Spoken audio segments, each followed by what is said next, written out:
ব্যাটাররা ভালো প্রিপারেশন নিয়েছে, এখন লম্বা সময় মাঠে থাকাটা ইম্পর্টেন্ট। কিভাবে যে 50, 60, 70 যে ব্যাটসম্যানরা রান করছে এটা কিভাবে 100, 130 করতে পারে, এটা ইম্পর্টেন্ট। সো ওটার জন্য এই ম্যাচ সিনারিওগুলো হচ্ছে, একটা প্র্যাকটিস ম্যাচ আছে।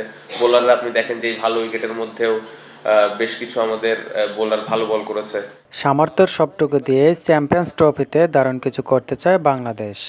অধিনায়ক শান্ত জানালেন, বিশ্ব এই আসরে শিরোপা জেতার লক্ষ্যেই খেলবে টাইগাররা। শান্ত মনে করেন, নতুন ও পুরাতনদের অভিজ্ঞতাই দারুণ কাজে লাগবে বলে মনে করেন শান্ত। অবশ্যই তাদের এক্সপিরিয়েন্সটা অনেক important, but as a captain আমি যে জিনিসটা সবসময় চিন্তা করি যে কোনো ইন্ডিভিজুয়াল প্লেয়ারের উপরে আমি ভরসা করতে চাই না। পুরো টিম হিসেবে যদি আমরা খেলতে পারি, যেদিন যেই প্লেয়ারটা ভালো খেলবো ও দায়িত্ব নিয়ে যেন খেলাটা জিতাই, অবশ্যই ওই আশাটাই প্রত্যেকটা প্লেয়ারের কাছ থেকে করি। এবং যে জিনিসটা আমি চাইবো রিয়াদ ভাই, মুশফিক ভাইয়ের কাছে, তাদের এক্সপিরিয়েন্সটা যেন প্রত্যেকটা প্লেয়ারের কাছে দেয়, এবং মাঠের ভিতরে স্পেশালি যখন খেলাটা চলবে তাদের ভিতরে যদি কোনো আইডিয়াস থাকে অবশ্যই যেন এটা ওই প্লেয়ারটাকে শেয়ার করে। এক ফ্রেমে টাইগারদের চ্যাম্পিয়ন্স ট্রফির স্কোয়াড। আনুষ্ঠানিক ফটো সেশনে আত্মবিশ্বাসী লাল সবুজের প্রতিনিধিরা।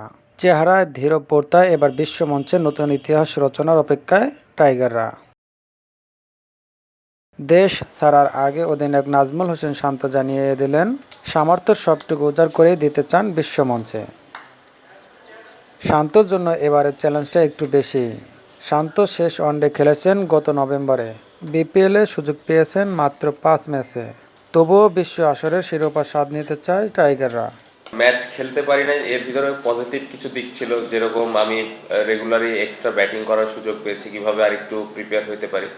সো ওইখানে কোচেসরা হেল্প করেছেন, এবং পাশাপাশি আমার ফিটনেসটা নিয়েও আমি কাজ করতে পেরেছি। সো বিপিএলের ওই সময়টা খুব ভালো প্রিপারেশন নিতে পেরেছি। আশা করছি যে যদি সবকিছু ঠিকঠাক থাকে টুর্নামেন্টটা ভালো যাবে। যে ঘটনার জন্য চ্যাম্পিয়ন্স ট্রফিতে সুযোগ পেয়েছে বাংলাদেশ, সে ঐতিহাসিক টাইম আউটের মুহূর্তটা হয়তো ভোলা যাবে না। এবার টাইগারদের সামনে নতুন সুযোগ, তবে এবার নেই সাকিব, ভরসা করতে হবে নতুনদের উপরে।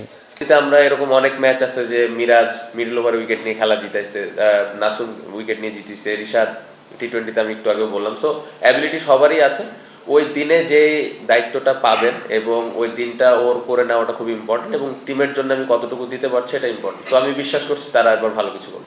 আগামী 19শে ফেব্রুয়ারি মাঠে গড়াচ্ছে চ্যাম্পিয়ন্স ট্রফি। দুবাই ও রাওয়ালপিন্ডি দুই ভেন্যুই চেনা জানা টাইগারদের, যেখানে অংশ নিতে আজ ঢাকা ছাড়বেন লাল সবুজের প্রতিনিধিরা।